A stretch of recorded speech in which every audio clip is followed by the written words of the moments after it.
atong hinapuskan nga inahan. Pinagkalaganog na tabangan, paoy gobernadora sa pinilian.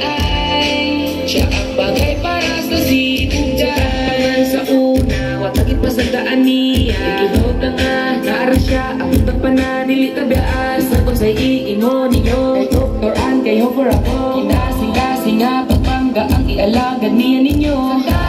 Kaganong pagsulay nga ni Abo, sa makano na yun yung pagsagot, sa maablihon niyang kamot. Kung ang tanang tao na himutan, prinsipyo ang iyang palaban, inubanan, sa gugmaog iyang abilidad.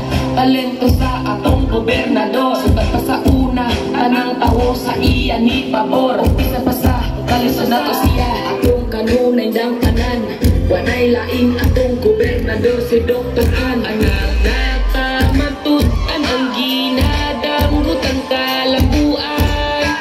Sa sibugay Dr. Ann kay Hofer atong kinakuskan nga inahan.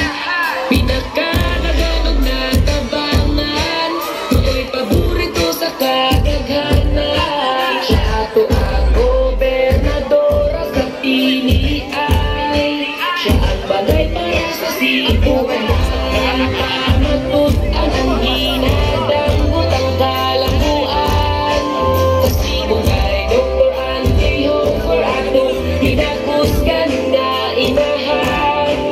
Pinagkalaganog na tabangan, mao'y paborito sa kadaghanan. Siya ato ang gobernadora sa pinilian.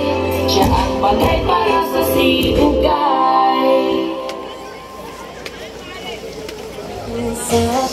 Di mo para